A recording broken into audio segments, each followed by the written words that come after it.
आपल्याला ग्रुप बी कंबाईन 2025चे संभाव्य उत्तर बघायचे. चला स्टार्ट करू आपण हिस्ट्रीपासून. पहिलं माझ्याकडे सेट बी आहे, ठीक आहे, सेट बी. त्याच्यातले आपल्याला बघायचे. पहिला प्रश्न होता की प्रार्थना समाजाच्या वतीने खालीलपैकी कोणती सामाजिक कामे केली होती. तर पहिलं जे होतं की नाम जोशी यांनी सोशल सर्व्हिस लीग स्थापून मजुरांची स्थिती सुधारण्याचे प्रयत्न केले. अगदी बरोबर आहे, ठीक आहे. हे जे केलं होतं ते 1911मध्ये केलं होतं. डेट पण लक्षात ठेवायची आपल्याला. सोशल सर्व्हिस लीग आणि तिचं वर्ष पण विचारलं जाऊ शकतं येणाऱ्या एक्झाममध्ये, ठीक आहे. त्याच्यानंतर बघा, याच्या पुढे जर बघितलं तुम्ही सी ऑप्शन, या समाजाच्या वतीने नाशिक येथे, तर हे पंढरपूर होतं, ठीक आहे, पंढरपूर. आणि जर तुम्ही सी ऑप्शन इलिमिनेट केलं तर तुमचे फक्त म्हणजे ए बी तर कन्फर्म बरोबर होतं. आणि लास्ट वन काय होतं, अस्पृश्यांच्या उन्नतीसाठी महर्षी विठ्ठल रामजी शिंदे यांनी डिप्रेस्ड क्लासेस मिशन ही संस्था स्थापन केली. आता ही जी केली होती ती 1906मध्ये केली होती, ठीक आहे. हे पण लक्षात ठेवायचं आहे. म्हणजे आपलं जे आन्सर असलं पाहिजे ते काय, पर्याय क्रमांक 3 आपलं आन्सर असलं पाहिजे. त्याच्यानंतर पुढचा प्रश्न बघू. ब्रिटिशांनी मुझफ्फर बॉम्ब खटला संबंधातील लिखाणाबाबत कोणावर देशद्रोहाचा खटला दाखल केला होता, ठीक आहे. याच्यात बघा आपण कन्फ्यूज इथं होऊ शकतो. एक तर लोकमान्य टिळक किंवा शिवरामपंत परांजपे. काही ठिकाणी रिसोर्सेसमध्ये आपल्याला शिवरामपंत परांजपे पण सापडतं आहे आणि लोकमान्य टिळक पण सापडतं आहे. आता आयोगावर आपलं आहे की आयोग कोणतं उत्तर देऊ शकतं. पण जर तुम्ही पेपर देत होते तर आपल्याला माहिती आहे की लोकमान्य टिळकांविरोधातच खूप सारे गुन्हे दाखल झाले होते देशद्रोहाचा पण.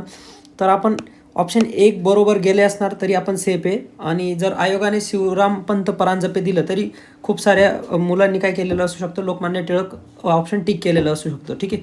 तर याच्याने आपण जर बघायला गेलो तर ऑप्शन 1 हे जे तुमचं आन्सर असलं पाहिजे. त्याच्यानंतर बघा, सॉरी, ऑप्शन 2 हे आन्सर असलं पाहिजे, शिवरामपंत परांजपे.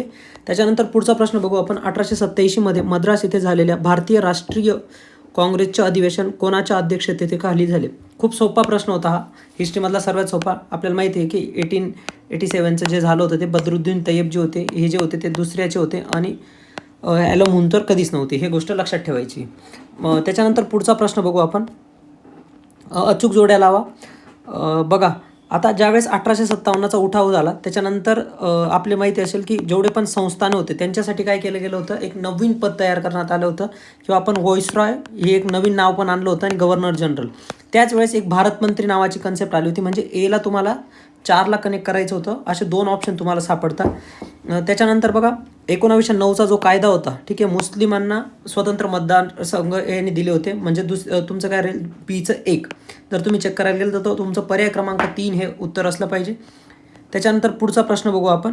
मोपलांचे बंड. आपल्याला माहिती असेल की मोपलांचे जे बंड होतं ते केरळमध्ये झालं होतं, मालाबार कोस्टला, ठीक आहे. त्याच्यानंतर भिल्ल जे होते ते महाराष्ट्रात प्रॉमिनंट होते.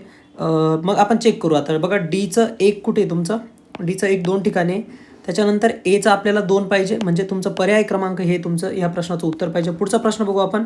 1857च्या उठावानंतर बंगालमधील नीळ उत्पादक शेतकऱ्यांना मळेवाल्याविरुद्ध उठाव्यात यश मिळण्याचे कारण कोणते होते, ठीक आहे. आता इथं all of the above answer नाही आहे, त्याच्यामुळे आपल्याला कोणते तरी 2 किंवा 1 चुकीचं काढणं आहे. कोणताही उठाव असेल ज्यामध्ये तुमची संघटना किंवा शिस्त असणार आहे तर तो काय होता, त्याला तो यशस्वी होतो. त्याच्यामुळे बी ऑप्शन तुमचा आन्सरमध्ये पाहिजे. त्याच्यानंतर बघा, हिंदू मुस्लिम ऐक्यसुद्धा पाहिजे. कारण ज्यावेळेस हिंदू मुस्लिम ऐक्य असतं त्याच वेळेस ती जो होता एखादा उठाव आहे तो काय होऊ शकतो तुमचं, मोस्ट प्रॉबेबली सक्सेस होऊ शकतो. म्हणून डी पण तुमच्या आन्सरमध्ये पाहिजे. मग तुमचा आन्सर उरता ABD आणि BCD. बघा, मळेवाल्यात इथं काही फूट पडली नव्हती, ही गोष्ट लक्षात ठेवायची. आणि याच्यात काय होतं, तुमचं उपक्रमशीलता व सहकार्य होतं. म्हणून तुमचं ACD, ठीक आहे, सॉरी ABD पर्याय क्रमांक 2 हे तुमचं उत्तर असलं पाहिजे. त्याच्यानंतर पुढचा प्रश्न बघू आपण. वृत्तपत्रांवर आलेला होता, जसं की दरवर्षी येत असतो. बघा, मुकुंदराव पाटलांचं मी खूप वेळेस तुम्हाला लेक्चरमध्ये पण सांगतो की M4M लक्षात ठेवायचं. मुकुंदराव आणि मित्र.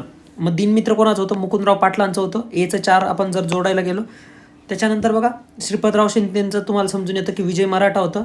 त्याच्यानंतर कोठारीने जागरूक केलं होतं, मी असं तुम्हाला सांगतो, ठीक आहे. मग ज्यावेळेस तुम्ही बीचं 3 करता त्यावेळेस तुमचं उत्तर, सॉरी, कोठारीने जागृत केलं होतं, जागृतीने सांगतो मी तुम्हाला. मग तुम्ही पर्याय क्रमांक 2 हे तुमचं ह्या प्रश्नाचं उत्तर पाहिजे. त्याच्यानंतर पुढे बघू आपण. पुढचा प्रश्न. राजर्षी छत्रपती शाहू महाराजांसंदर्भात खालीलपैकी कोणती विधाने बरोबर आहेत. बघा, ज्यावेळेस असा काही प्रश्न येतो आणि अशी मोठी व्यक्तीने जर एखादं काम त्यांच्याबद्दल विचारलं गेलं तर आपण सेफ आन्सर म्हणून आपलं ABCD आन्सर असला पाहिजे. आणि जर आपण तसं पण बाय नॉलेज पण गेलो तरी आपल्याला ह्या प्रश्नाचं उत्तर पर्याय क्रमांक 4 हे सापडतं. त्याच्यानंतर 9वा प्रश्न बघू. खालीलपैकी कोणत्या नेत्यांना आयटक या कामगार संघटनेच्या अध्यक्षपद भूषवले नव्हते, असा प्रश्न विचारला गेला होता. आपल्याला माहिती आहे की आयटक ही जी संघटना होती ती INCची होती, इंडियन नॅशनल काँग्रेसची. ठीक आहे, तिची जी स्थापना होती 1920ला आणि मागच्या वेळेस हिचे पहिले अध्यक्ष आपल्याला विचारले गेले होते. आता त्यांनी प्रश्न थोडा बदलवला होता आणि त्यांनी आता विचारलं की खालीलपैकी कोणते नव्हते.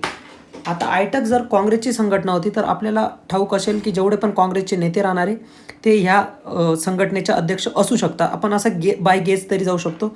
मग सपोज CR दास आपल्याला माहिती आहे की 1924मध्ये जे अधिवेशन झालं होतं किंवा त्यांची डेथ होते 1924ला आणि त्याच्या आधी ते काय होते, काँग्रेसचे अध्यक्ष होते. सरोजिनी नायडूसुद्धा होत्या, पहिल्या भारतीय महिला. त्याच्यानंतर जवाहरलाल नेहरूसुद्धा होते. म्हणजे तुम्ही जर BDC जर इलिमिनेट केलं, डी जरी इलिमिनेट केलं तरी तुमचं आन्सरापर्यंत पोहोचतं आहे. BT रणदिवे जे होते ते आयटकच्या अध्यक्ष किंवा झाले नव्हते, एवढी लक्षात ठेवायचे. आणि शेवटचा प्रश्न थोडा फॅक्च्युअल होता की मुंबई पोलीस कमिशनरने ब्रिटिश राजवटीविरुद्ध कारवाया करणाऱ्यांना फाशी देण्यासाठी वधस्तंभ उभारला होता.